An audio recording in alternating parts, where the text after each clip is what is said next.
What up, what up, what up, what up? It's me, L Teddy 27. What's good? It's like right about the hood. Oh, dear God, I'm already eating a drink. Look a damn mess, just a damn mess. No means no, and yes means no. What up, what up, what up, what up, what up, what up, what up? What's good, people? What is up? What is up? What is up? It's me, L Teddy 27, and I am back for another review. This, ladies and gentlemen, will be our review for Real Life and Philanthropy. This is season 1. It is episode 2. It is entitled He Say, She Say, What Did Malik Say? Now, let me preface as I eat my snack of the day, the extra cheesy Cheez-Its, even more cheesier. I can't keep reviewing these LGBTQIA plus YouTube reality series because this shit is gonna get me fucked up. I'm gonna walk down the street of Atlanta one of these good days, and these hoes are gonna fuck me up. I'm just telling you. I'm gonna be walking down the street, and next thing you know, fuck, right in the fucking head. A bitch gonna fight me and fuck me up. I'm just telling you because I am forced to analyze and critically assess what the fuck I see on screen. And when it's fuckery and fucktitude, I have to comment on that, and people seem to get in their feelings, and people seem to get upset about it. And, you know, these girls like to fight and shit. Y'all gonna have me maced and fought and tased and all kinds of shit. These girls gonna fuck my ass up. So I need bodyguards. See, that's why I can't go out down here in these Atlanta streets. Can't go nowhere. I'm gonna see one of these hoes somewhere, and they're gonna fuck me up.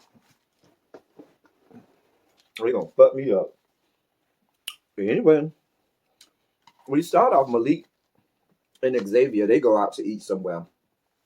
So let me start by saying this whole it was about the first 15 minutes of this hour-long episode. I could have done without this whole conversation. They good Judy's or something from the Birmingham or whatever. He was talking about why he ended up staying in Birmingham, leaving Chasing Atlanta, or he wasn't on Chasing Atlanta. I think it was part of production or something. Child, I don't know. His mom passed. He created OnlyFans pages or wanting to create OnlyFans pages or whatever. I wrote down. Wait, rewind. I remember writing down that this whore said that Malik said that Zay was a fashion icon. Wait, what? Wait, come again, Malik, come again. He said what? Bitch, what? Oh, God. Oh, dear God. Oh, dear God. A fashion who? Can he spell fashion? Girl. See, let me tell you what these whores in Atlanta be about. These girls see a celebrity and they see their post that they do on Instagram with an outfit that they're about to wear to an event. And because they say, oh, that outfit is cute, you put that together, that was sickening. Now they feel like they're a stylist to that celebrity. And now they feel like they can put on their resume that they're a celebrity stylist. And they styling for everybody across the fruited plains that is anybody of any importance. Secondly, because he's not a fashion icon at all. Nobody even knows who he is. Half the cast that he's on with have no idea who he is. But we're going to leave it at that. But I just want one of these shows, one of these days, to give me somebody that, you know, is doing something professionally, has amassed some sort of education somewhere in America. Can we get somebody that is highlighting some professional career and not a bitch around here claiming to be a stylist to the celebrities? And even if you are, that is not the only mechanism by which to, you know, say that you have made it in the world as a Black gay man, to say, oh, I'm a celebrity stylist. Oh, I do hair for this person. Oh, I style clothes for this person. None of you people want more. I'm just saying, not that there's anything bad with that, but I don't want these shows to keep showing the same genre of people. We are not a monolithic group of people as Black gay people, and so it's just really lazy for a production team and who's ever doing casting to cast the same band of merrymen over and over and over. Just the same over iteration and reiteration of the same brand of fuckery. Just like you had the shows that did what they had to do to, that was the first of their kinds to do what they had to do. Y'all do that yourselves and go in a different lane. You don't have to say, "Oh, they made it. They was real big, so I'm gonna do the exact same thing because that means that I'm gonna be big and I'm gonna do good too." No, create your own lane. Create your own. Whatever. But anyway, girl, these girls are around here. I just want to know what kind of drugs these whores were smoking because the delusions that were going on at that table, girl, these girls think way too highly of themselves than they ought to. Then there was the talk about Malik creating the OnlyFans page. I said this, I wrote this before I because I write notes while I'm watching. And before we got to later in the episode, we'll talk about that there. I wrote down, Mr. Malik, dear one, doll baby. What you're talking about doing on OnlyFans, the people are not here for. Unless you are going on this OnlyFans, rolling out and whipping out a double-digit dick of death or cock of doom, with which you are going to, send the kids up to glory with, the people are not going to see it. And they're not going to see it for your OnlyFans. Girl, you need to let that go. You talking about you trying to have a real... We don't want to have a real conversation with porn skanks. They serve a purpose to give us what we need to get off and then get off our screens. We don't want to hear them talk. Most of them have not learned to conjugate verbs yet. Most of them have no idea of subject-verb agreement. So why would I want to sit down and listen to them, pontificate and, give their opinions on anything? Girl, go ahead and get your back blown out and keep it moving. Anyway, but this whole scene was so unnecessary. Then the cast goes to work out at this park. Listen, the last thing we want to see is a bunch of punks that are not the gym. There's a whole segment of the black gay population that's the gym girls. That's the girls that be in the gym 6 days a week, 7 days a week. Some of them, they only date each other. They only get bussed down by each other, and they be in the bathrooms doing all kinds of get downs in the gym bathrooms. Those are the girls that work out, and we let them have that. But these good girls over here, those are not those girls. So looking at these girls sweating and panting and falling out and all this, that, and the third, I was like, girl, why am I watching this? But then we found out that why this scene was included. So somewhere during the early part of this scene, before we got to the drama, Apollo, our resident slap ass bottom. And when I say slap ass bottom, we talk about the pussy slap ass bottom that don't even want to acknowledge the fact that they got a peen. The girl that if you touch their peen while you banging their back out, they slap your hand away and say, "Girl, that's not there." Anyway, our resident slap bottom, Miss Apollo, seemed to get conjured up in her spirit because apparently this is before we got a gander at it. Apparently Malik had came in some short shorts and her meat was hanging out like the side of the shorts pant, the pant leg of the shorts or whatever, and that was turning her on, at least early on before she heard and learned of stuff that Malik said later. So then I was like, when they finally had Malik back on, I said, well, let me get a gander for what's going on down there. Because like I said, I had already said, girl, if you're trying to have OnlyFans, you better be working with double-digit dick of death and cock of doom. And you better be whipping it out every chance you can if you expect for the girls to go and look at your OnlyFans. But anyway, let me know. Malik, you can hit me up in my DMs, show me what you're working with. I'll help you promote this thing. Listen, I have a whole lot of people that watch my closed Twitter page, and I can help you promote it, get a couple more eyes on your OnlyFans or whatever. But girl, you gotta show me something, hey. Anyway, I don't even know if Malik probably do not even watch this review, does not watch my channel, so I don't even know if he'll see it, but whatever. Anyway, so I went and I was looking. I said, let me slow down this video, and I looked, and there was something there. However, me being the penis whisperer, me being a connoisseur of all things phallic, me having seen more penises than a bathroom urinal at a stadium, the jury is on it because I need to see it in its full glory before I make an estimation as to whether or not it meets my size criteria. So the jury is still out. Inquiry minds want to know. We still have investigative reporting to do on that. And when I get that to the bottom of my investigative reporting, I'll let you know. Anyway, um, but yeah, it was all common. All of the girls seemed, even Gerald that was there, all the girls seemed to go up for his theme size or whatever. But I caught what it was giving. It was giving a little bit of print and stuff like that. But girl, we still need more. More. We still need to do more data collection on that. So we'll do more data collection. We'll let you know if she meets size criteria. Anyway, Malik says that he got to go because it's his birthday weekend. The girls seem to be upset by this, and I was like, "What are y'all mad about?" Okay, girl, y'all just looking for a reason to be mad. If it's my birthday, and they were like, "Well, you shouldn't have came." If you want to go, girl, why does it matter? Girl, obviously y'all glad that he came because half a second ago, all you girls was talking about how glad y'all was to see his meat and how y'all was like, "Ooh, did you see that?" So, girl, obviously he did y'all a service by coming and displaying his meat to all of y'all, and now all of a sudden y'all mad because he had to leave. I know y'all was mad because y'all wanted to get another gander at the good meat, but the man had a birthday party to plan for, and he got birthday festivities. He said he got people that. I thought it was a good gesture by coming and saying, "Hey, girl, I wanted to, show my commitment. I told you I was gonna come. I did come, but I do have other things going on. So y'all just finding a reason to be mad, and this shit is stupid because y'all know how to be y'all birthday weekend. Y'all wouldn't even came. Y'all wouldn't even bother to show up and follow through on the commitment that y'all made. But you girls ain't shit anyway. So I already see through y'all ain't shitness.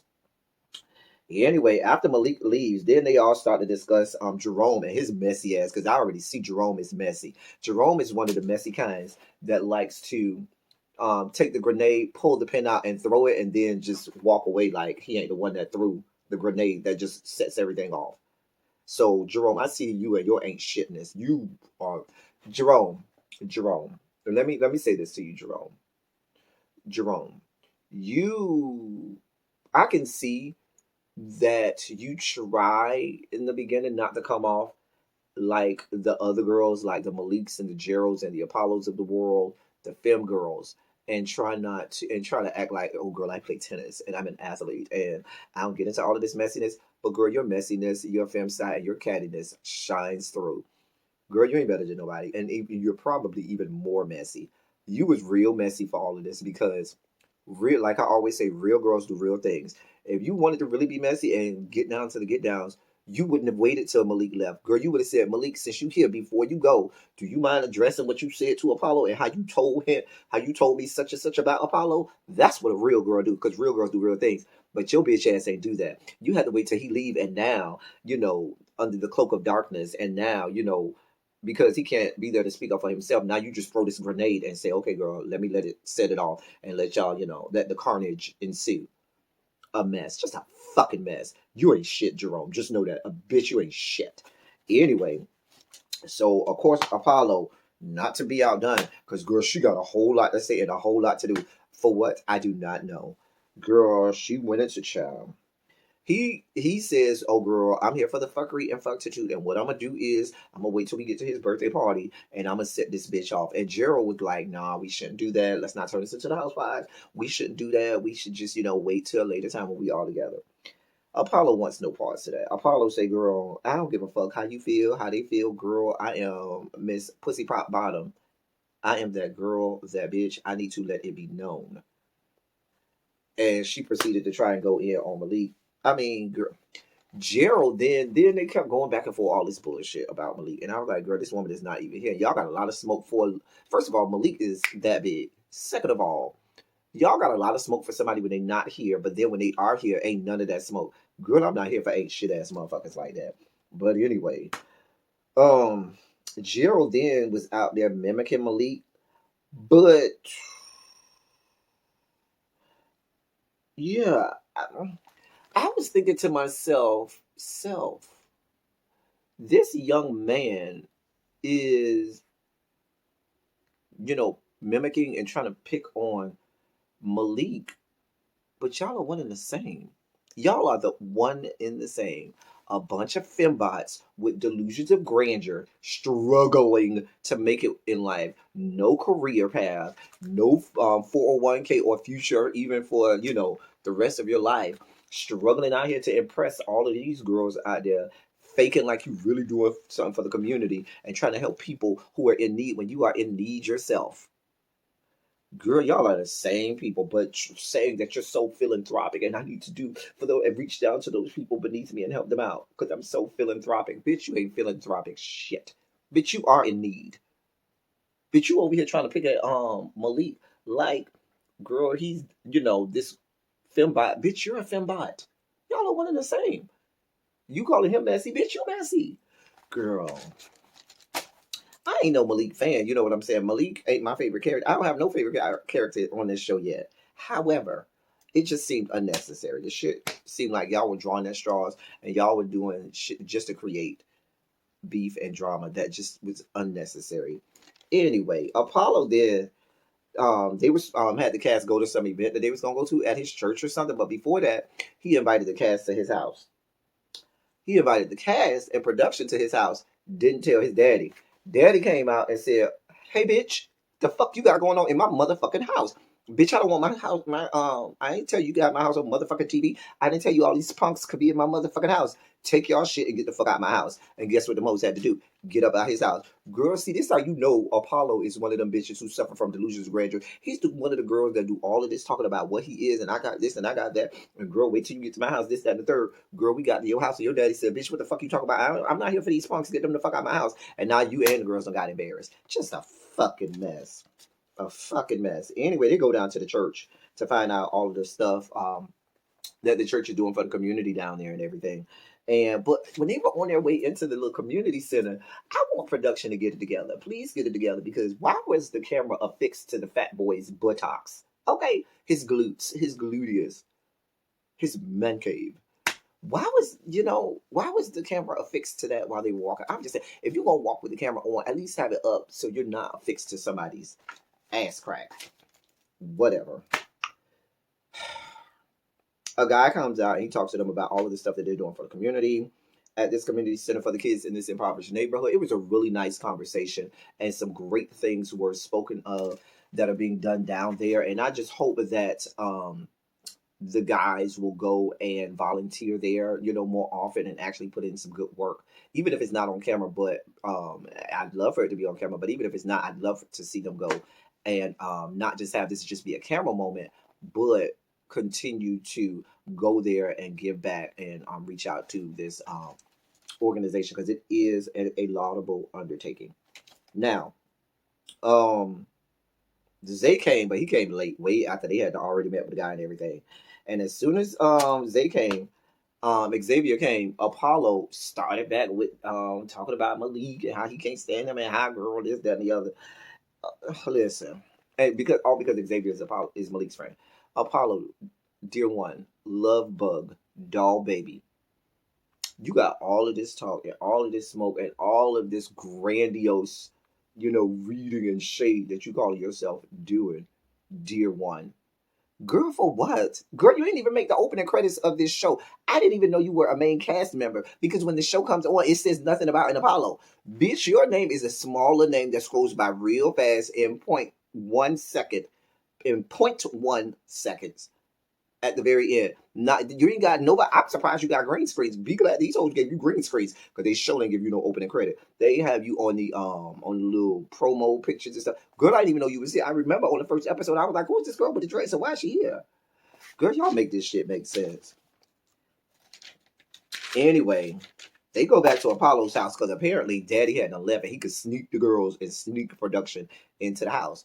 Girl, can I get you to go buy your own apartment so you don't have to worry about Daddy kicking people out? I'm just saying. Anyway, they kept with the Malik bashing, going on and on and on and on about Malik. And I did like that. What's the guy name? I don't even remember the little boy name. Is it James? I should have wrote it down. Jamie. He kind of heavy set, light skinned. The one who said he in the fraternity or whatever. I don't remember his name, but he did say, I knew Malik, well before all of this, and he's a cool person, and he did try to stick up for Malik, because honestly the guy was not there, and they all just going in and letting have. And he was like, well, at first when I first met him, I kind of shared some of your sentiments, but once you get to know him better, you will warm up to him and so forth. They weren't trying to hear him. They was here for all. I wonder how much smoke they're gonna have when they're actually face to face. Knowing these girls, they probably will have smoke for him, because they looking for any kind of camera time they got. Girl, I guess. It went off from there. It's the ratchetness for me, y'all. I need a little piece of ratchetness, but I mean, they keep giving me things to make me stay around. Talk of people's peen will get me to stay around. Talk of porn and OnlyFans will get me to stay around. So I'll be around for the next episode. We're still doing our reconnaissance and data collection with regard to this peen size to see whether or not it meets size criteria. I mean, one of y'all watching the video, hit up Malik. Tell him to hit me with a DM or something, because I know you probably don't. The people on this cast do not watch my videos, and that's fine. I probably don't want them to, because I might get beat up. I'm gonna get beat up in the city of Atlanta. I'm telling y'all, these girls gonna beat me up. They're gonna beat me down. Girl, I'm gonna be setting up a GoFundMe for my hospital bill, because these girls gonna whoop my ass. I guess shit, y'all, but that's all I got. That's all I got for y'all. Until next time, y'all. That's all I got. Thank y'all for coming. Y'all drive safely. We out.